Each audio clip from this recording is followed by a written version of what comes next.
Solo leveling episode 9। Episode के start में हमें डंजन दिखता है जहां वो क्रिमिनल गॉब्लिन से लड़ रहे होते हैं।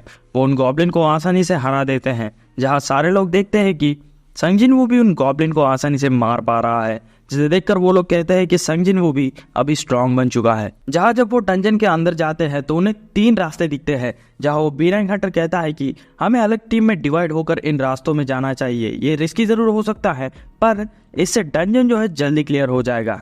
जिन्हू यहाँ उन रास्तों को गौर से देखता है तो उसे उन रास्तों में से पता चल जाता है कि किस रास्ते के एंड में उसे बॉस मॉन्स्टर का रूम मिलेगा। तो वो उस रास्ते की तरफ बढ़ने लगता है, जहाँ वो सब लोग जो है 3 टीम में डिवाइड होकर उन तीनों रास्तों के अंदर चले जाते हैं। हमें यहाँ मिस्टर किम दिखते हैं जो एक दूसरे हंटर के साथ जो है गॉब्लिन को हंट कर रहे होते हैं।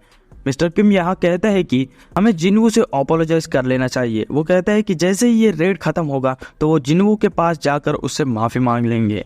आगे हमें वो क्रिमिनल दिखते हैं जो इन गॉब्लिन के साथ फाइट कर रहे होते हैं। वो इन गॉब्लिन्स को आसानी से हरा देते हैं। जहां हमें एक पास का सीन दिखता है, जहां वो बी-रैंक हंटर एक बंदे से मिलता है जो बोलता है कि इन तीनों क्रिमिनल ने जो है इसकी बेटी का रेप किया, जिसकी वजह से उसकी बेटी ने सुसाइड कर लिया और उसकी वाइफ अभी हॉस्पिटल में है।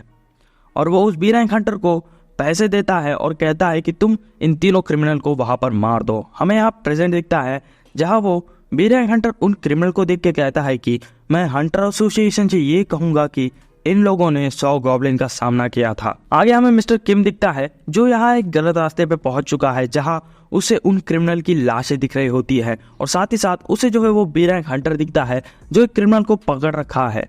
वो बी-रैंक हंटर कहता है कि मुझे लगा ही था कि ये सारे पार्ट जो है कनेक्टेड ही है, और ये कहते साथ ही वो उस क्रिमिनल का गला काट देता है और वो बी-रैंक हंटर मिस्टर किम की तरफ बढ़ने लगता है। सीन शिफ्ट होता है और हमें जिन्हू दिखता है जो सोचने लगता है कि क्या उस बी-रैंक हंटर ने उसे पहचान तो नहीं लिया ना। पर तभी उसे मिस्टर किम की चिल्लाने की आवाज आती है। वो उस आवाज की तरफ बढ़ता है तो तब उसे दिखता है कि सारे क्रिमिनल मर चुके हैं, जिसे देखकर जूही जो चिल्लाने लगती है।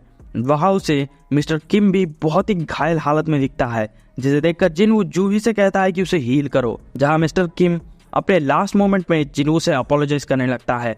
वो कहता है कि मुझे तुमसे ऐसे अपोलोजाइज नहीं करना था, पर आई एम सॉरी। जहाँ जिन्हू उनसे कहता है कि तुम ऐसे नहीं मर सकते, पर हम देखते हैं कि वो बी-रैंक हंटर उनके पीछे से उनके ऊपर अटैक कर देता है, पर जिन्हू उसे रोक लेता है। जहाँ सॉन्ग चो यूल जिन्हू से कहता है कि तुम इससे नहीं लड़ सकते, तुम हार जाओगे, तुम मुझे इससे लड़ने दो। वो वहाँ पर एक तलवार को उठा लेता है और उससे फाइट करना स्टार्ट कर देता है। वो कुछ देर तक उससे फाइट तो कर लेता है, बट वो उसकी स्पीड को मैच नहीं कर पा रहा, तो वो हार जाता है। चोइल जो है अपने लास्ट अटैक में अपने मैजिक को यूज करता है, पर तभी भी उस बी-रैंक हंटर को कोई भी डैमेज नहीं होता। वो बी-रैंक हंटर चोइल के ऊपर अटैक करता है, पर जिन्हू यहाँ पर बीच में आकर उस अटैक को ब्लॉक कर देता है। जहाँ वो बी-रैंक हंटर बोलता है कि तू एक ऑर्डिनरी हंटर तो नहीं है, तू ना तो एक फॉल्स रैंकर है, तू जरूर एक सेकेंड अवेकनिंग वाला हंटर है। जहाँ जिन्हू बताता है कि वो संजिन वू है, एक ई-रैंक हंटर। जहाँ वो जिन्हू को पहचान लेता है कि ये वही बंदा है जो डबल डंजन में सर्वाइव किया था। जहाँ जिन्हू उससे पूछता है कि तुमने मिस्टर किम को क्यों मारा, तू चाहता तो उसे आसानी से मार सकता था, पर तूने उसे टॉर्चर क्यों किया। आगे हमें पास्ट का सीन दिखता है जहाँ वो बी-रैंक हंटर उसी बंदे से बात कर रहा है और वो कहता है कि मैं एक बी-रैंक हंटर हूँ, मैं चाहता तो कोई भी गिल्ड ज्वाइन कर सकता था। मैंने हंटर एसोसिएशन ज्वाइन इसीलिए किया क्योंकि मुझे मॉन्स्टर को मारने से ज्यादा इंसान को मारना पसंद है। हम यहाँ प्रेजेंट में पहुंच जाते हैं जहाँ वो जिन्हू के ऊपर अटैक कर देता है। जिन्हू इससे फाइट करने लगता है और वो उसकी स्पीड को मैच कर लेता है। जिन्हू को सिस्टम से भी नोटिफिकेशन मिलता है, उसे क्वेस्ट मिलता है इसे मारने के लिए। जहाँ जिन्हू अपने डैश स्किल को एक्टिवेट करके उसके ऊपर अटैक कर देता है। उस अटैक की वजह से उस बी-रैंक हंटर को डैमेज होता है और उसे जो है पॉइजन वाला इफेक्ट भी मिलता है। जहाँ वो उसके ऊपर अटैक कर देता है, पर वो उन्हें डॉज करने लगता है। यहाँ वो बी-रैंक असैसिन जो है अपने स्टेल्थ स्किल को यूज करता है, जिसकी वजह से वो जिन्हू के ऊपर लगातार अटैक कर देता है। जिन्हू यहाँ बहुत ही ज्यादा घायल हो चुका था। जिन्हू यहाँ अपने डेली क्वेस्ट के रिवॉर्ड यानी कि फुल हील को यूज करता है और अपने आप को हील कर लेता है। वो असैसिन उसके ऊपर अटैक करने लगता है, पर जिन्हू उसी मूवमेंट पे उस अटैक को ब्लॉक कर देता है और यहाँ जिन्हू अपने मर्डरस इंटेंट नाम की स्किल को एक्टिवेट कर देता है। यहाँ भाई मैं एक चीज पॉइंट आउट करना चाहता हूँ कि एनिमे और मानवा में बहुत ही ज्यादा डिफरेंट है, क्योंकि मानवा में ये सीन जो है बहुत ही ज्यादा ओपी है, जहाँ पर एनिमे में ये इतना खास नहीं दिख रहा है। इस चीज को छोड़कर आगे बढ़ते हैं। आगे हम देखते हैं कि इस मौके को देखकर जिनवू उस असैसिन के ऊपर अटैक कर देता है और अपने डैगर को उसके चेस्ट के अंदर घुसा देता है, जहां वो असैसिन बहुत ही ज्यादा डैमेज होकर नीचे गिर जाता है। वो असैसिन मरते टाइम कुछ बोलता है पर वो इतना इंपॉर्टेंट नहीं है तो मैं उसे एक्सप्लेन नहीं करूंगा।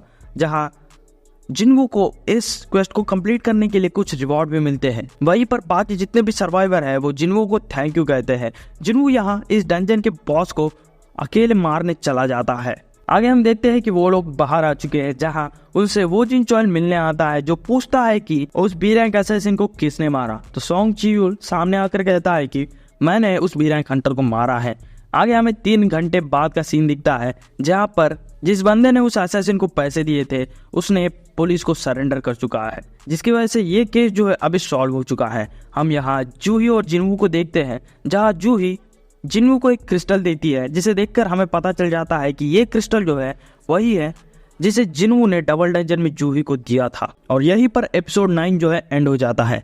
और हाँ गाइस, मैंने इंटेंशनली कुछ चीज़ों को एक्सप्लेन नहीं किया है क्योंकि वो स्टोरी के लिए बहुत ही ज़्यादा इंपॉर्टेंस नहीं रखते, और अगर मैं उन्हें एक्सप्लेन करने बैठूँ तो ये वीडियो बहुत ही ज़्यादा लंबी हो जाएगी, जिसकी वजह से मैं उन्हें एक्सप्लेन नहीं कर रहा हूँ, क्योंकि मैं इस वीडियो को जितना चाहे उतना शॉर्ट रखना चाहता हूँ। जैसे मैंने पिछले वीडियो में बताया था कि मैं जो बेकार चीज़ें हैं उन्हें एक्सप्लेन नहीं करूँगा। और अगर आपको ये वीडियो पसंद आई हो तो इस वीडियो को एक लाइक ज़रूर कर देना और इस चैनल को सब्सक्राइब ज़रूर कर देना। तो मिलते हैं अगली वीडियो में, तब तक के लिए सायोनारा।